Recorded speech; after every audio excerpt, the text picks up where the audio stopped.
Welcome to the DCTV News at Noon program. I'm Kelsey Kiesling. And I'm Kendra Cook. Dolores County Broadcasting Network is the producer of DCTV with support from the Southwest Colorado TV Translator Association. If you have a news topic or event you'd like to see covered, give us a call. The studio number is 677-4119. Today's show runs Tuesday at noon and is uploaded to our YouTube channel and our DCTV News at Noon Facebook page to watch there on demand. Today is December 11th, 2018, and now the News at Noon. Reported by the Cortez Journal, a 51-year-old woman allegedly hit her 28-year-old son on the head with a baseball bat on Saturday afternoon in Cortez. Cortez Police Lieutenant Andy Brock said no charges were filed in the assault because the male victim was also the agitator in the incident and has mental health issues. He said it was a family situation, words were exchanged, and people got upset. The police department received the call at 1:30 p.m. Saturday. The assault occurred on the 700 block of South Market Street. The Cortez Police Department records technician refused to release the incident report.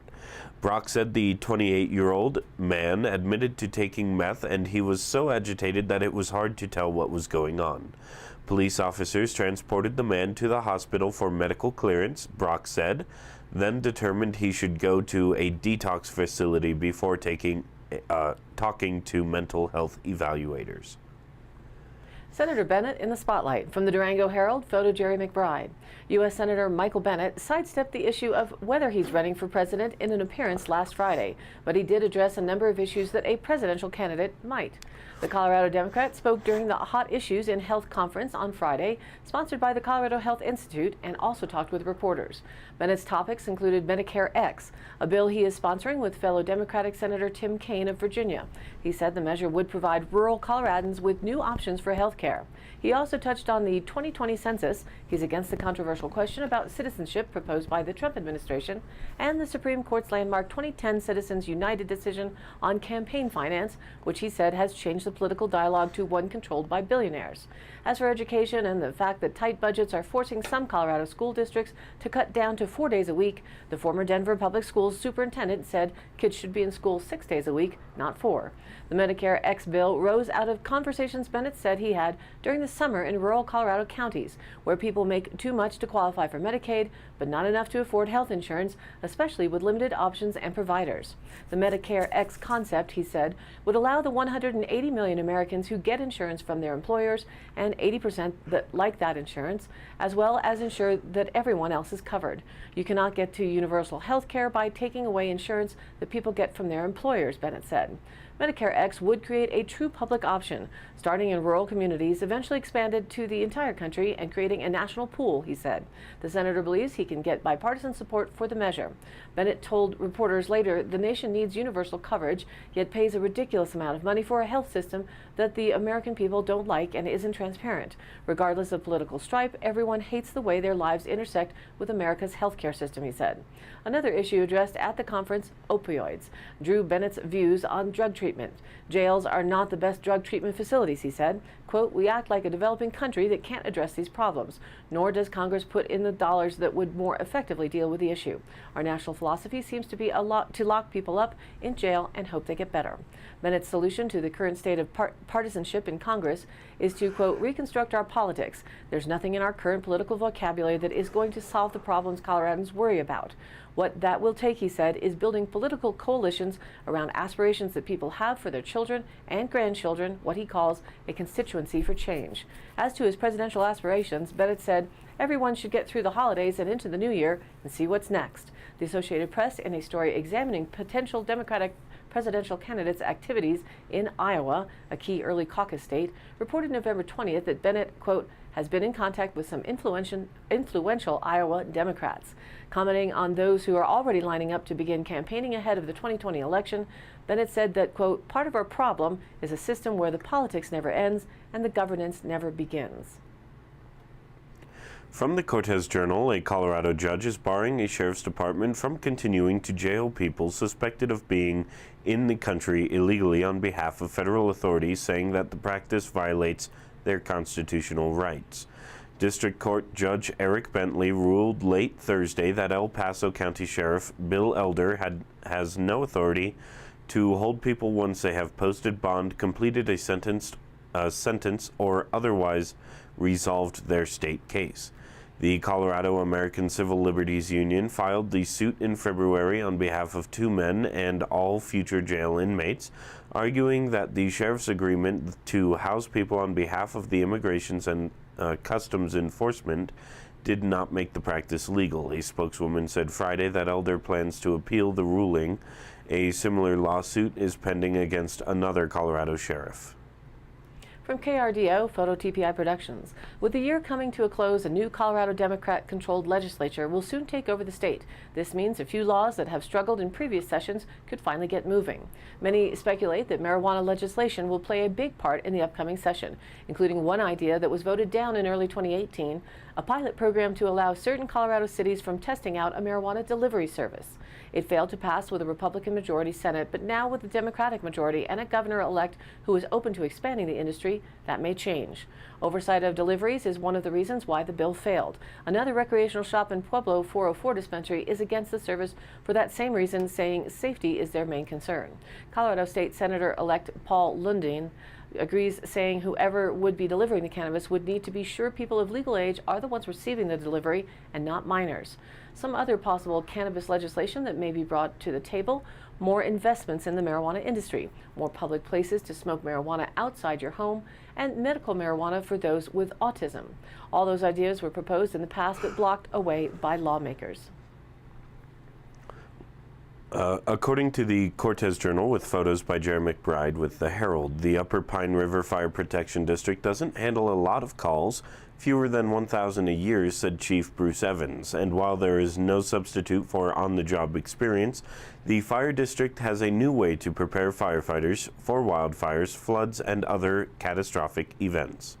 It's a computer program, one that can project an image onto various surfaces to simulate fires, floods, and gas leaks, taking into account elevation, wind speed, wind direction, and humidity to determine how catastrophic events will play out in a real-time scenario.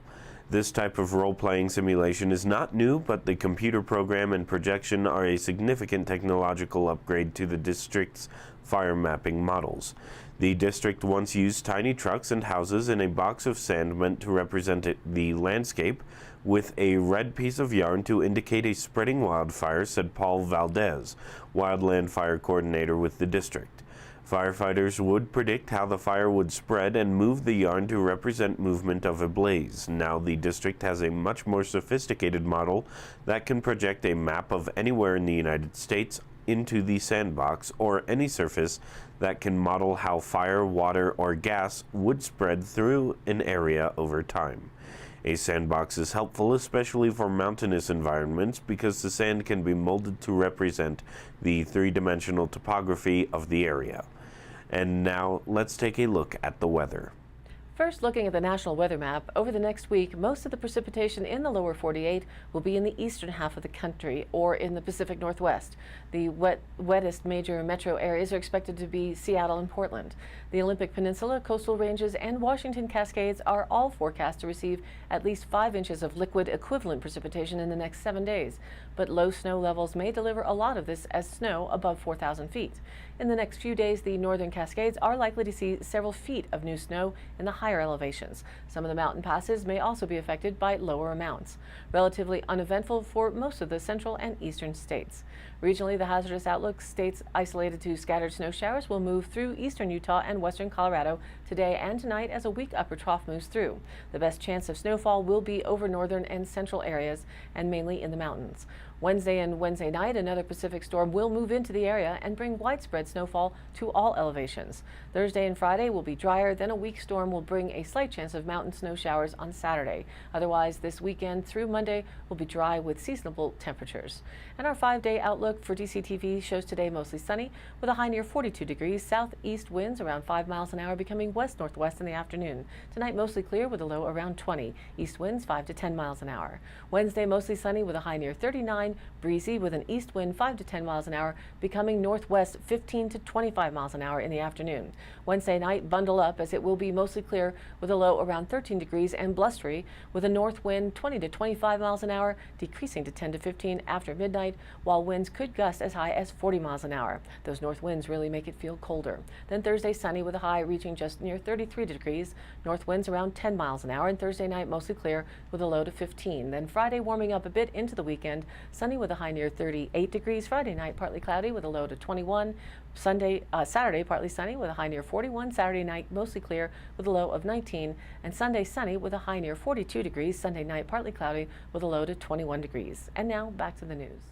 According to the Cortez Journal, with a photo by Jim Mimiaga, the 128-year-old McElmo Creek flume, a relic of pioneer ingenuity that operated until 1991, was nearly swept away by floodwaters in 2006. But today, the historic irrigation structure stands strong, saved by gambling money and determination.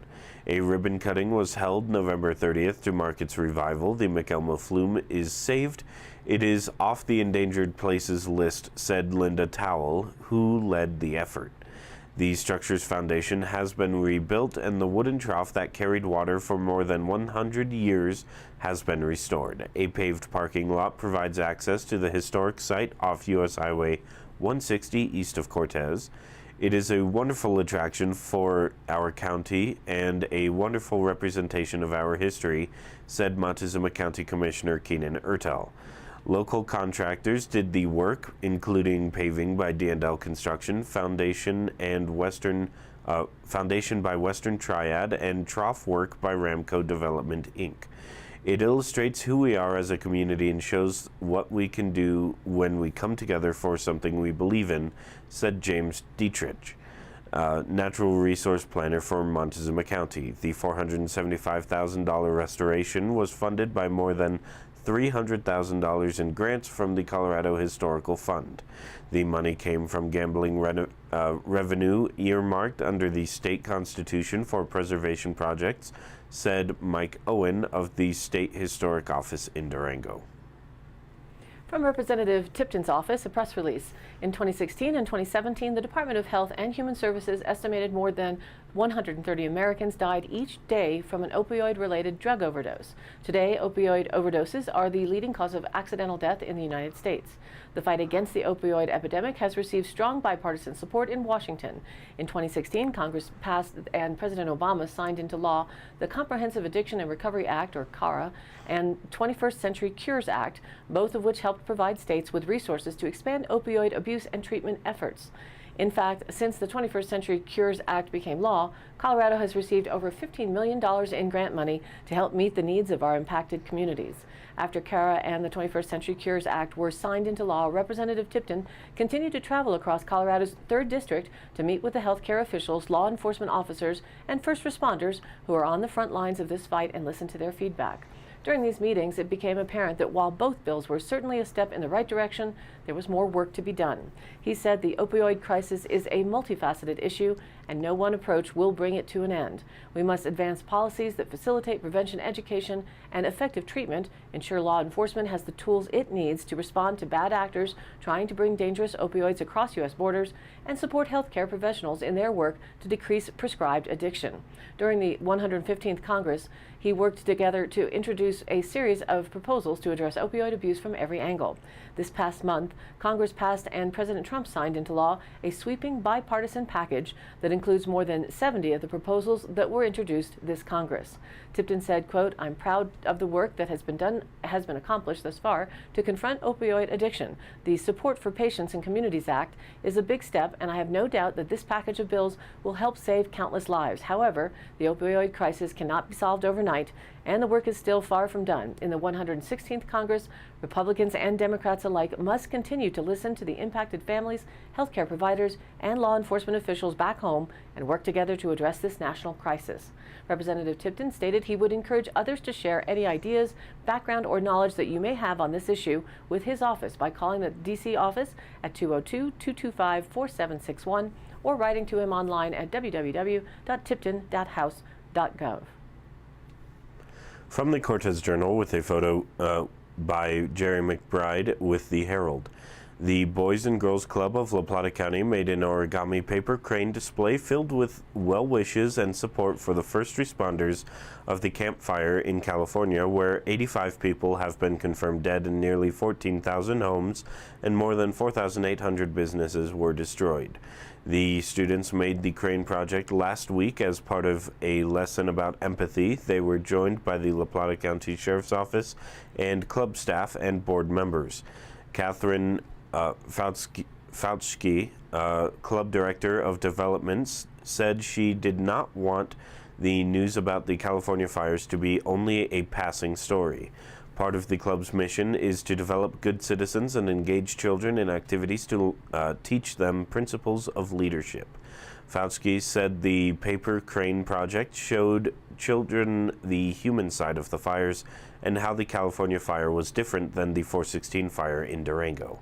The crane project stems from the Japanese tradition of folding 1,000 paper cranes to fulfill wishes, and the story of a young Japanese girl named Sadako Sasaki who folded paper cranes for world peace in the 1950s while battling leukemia.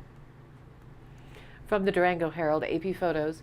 With drought entering a second decade and reservoirs continuing to shrink, 7 southwestern U.S. states that depend on the overtaxed Colorado River for crop irrigation and drinking water had been expected to ink a crucial Share the Pain contingency plan by the end of 2018. They're not going to make it, at least not in time for the upcoming meetings in Las Vegas involving representatives from Arizona, California, Colorado, Nevada, New Mexico, Utah, Wyoming, and the U.S. government, officials say. Arizona has been the holdout, with farmers, cities, Indian tribes, and lawmakers in the state set to be the first to feel the pinch, still negotiating how to deal with water cutbacks when a shortage is declared, probably in 2020. There will be cuts. We all know the clock is ticking. That's what a lot of the difficult negotiations have been around, said Kim Mitchell, Western Resource Advocates water policy advisor and a delegate to ongoing meetings involving the Arizona Department of Water Resources, Central Arizona Project, agricultural, industrial, and business interests, the governor, state lawmakers, and cities, including Tucson and Phoenix. In Arizona, unlike other states, a final drought contingency plan must pass the state legislature when it convenes in January. Federal water managers wanted a deal to sign at the annual Colorado River Water Users Association conference beginning Wednesday in Las Vegas, and threatened earlier this year to impose unspecified measures from Washington if a voluntary drought contingency plan wasn't reached. However, Bureau of Reclamation Commissioner Brenda Berman is signaling that the agency that controls the levers on the river is willing to wait. She is scheduled to talk to the conference on Thursday. Quote, Reclamation remains cautiously optimistic that the parties will find a path forward, the Bureau said in a statement last Friday, because finding a consensus deal recognizing the risks of continuing drought and the benefits of a drought contingency plan is in each state's best interest. Board members there were reminded the agreements are only a short-term fix. According to a board briefing, the Bureau of Reclamation, 7 basin states, and water contractors will begin negotiating again, beginning no later than 2020. Quote, that process is expected to result in new rules for management and operation of the Colorado River after 2026, the board briefing said. From the Cortez Journal, it's a tough time to be a police officer. At least that's how Doug Parker, director of the Southwest Regional Law Enforcement Academy, sees it. In the past few years, a wave of criticism has swept over law enforcement, he said. Change is coming to our profession. That change was embodied Saturday in the 9 cadets who had just completed 640 hours of training in the past 2.5 months and were graduating from the academy. Each graduate also earned 37 college credits, Parker said. The graduation ceremony was held in the auditorium of Escalante Middle School. Of the 9 graduates, 4 already have jobs, 2 with La Plata County Sheriff's Office and 2 with Archuleta County Sheriff's Office. 3 are on the verge of being hired and 2 others are in the process, Parker said. With any luck by January, they're all going to be working, he said. The former director of Southwest Regional Law Enforcement Academy quit at the beginning of this class's semester, but it is the quality of the students that made the class successful, said former interim director Joe Albo. Albo ran a police academy in Pueblo before the Southwest Regional Law Enforcement Academy asked for his help. And today's High Canyon Country happenings. December 14th at the Wild Edge Brewing Collective, it's live music with Little Brother. Little Brother is back in the tap room from 6 to 9 p.m. Bring your dancing shoes and get down to their favorite blues rock duo. There's no cover charge, and it's at 111 North Market Street in Cortez. December 15th, Saturday, it's Foggy Memory Boys performing at Outlier Cellars from 7 to 9 p.m. A genre-hopping acoustic four-piece comprised of good old bluegrass instruments with a playful energy and a strong melodically driven sound. Jacob Haggerty on mandolin, Andy Yeomans on guitar, Willie Hunton on dobro, and Gilles Shelton on the stand-up bass. The band was conjured up on many a late night around a warm campfire while picking the night away at the many bluegrass and folk festivals west of the Mississippi, bringing that festival vibe to whatever venue they appear. The Foggy Memory Boys are descending from the wild heart of the Taos Mountains and spreading across the region. Also December 15th, it's Christmas Shenanigans at the Cortez Rec Center. Join them for the very first Christmas Shenanigans event. Meet some of the amazing Den Kai dogs, wear your ugly sweater, and enter the contest. Bring 12 cookies and trade for different cookies. Purchase ornaments from our amazing quote giving tree, and much, much more. It's hosted by the Den Kai Animal Sanctuary. And all of these happenings are posted on our DCTV News at Noon Facebook page, along with the YouTube replays, weather, original stories, and local posts. To share your event or information, contact us. Email dcbnnews@gmail.com or call the station 970-677-4119. Thanks for tuning in. News at Noon airs at noon Monday through Thursday and then is available online on our YouTube channel and our DCTV News at Noon Facebook page on demand. Please be sure to watch us there on Facebook and join in on the news of our area. And of course, please like it and share it with a friend. For Kendra Cook with DCTV and the News at Noon program out of Dove Creek, USA, I'm Kelsey Kiesling. Thanks for watching.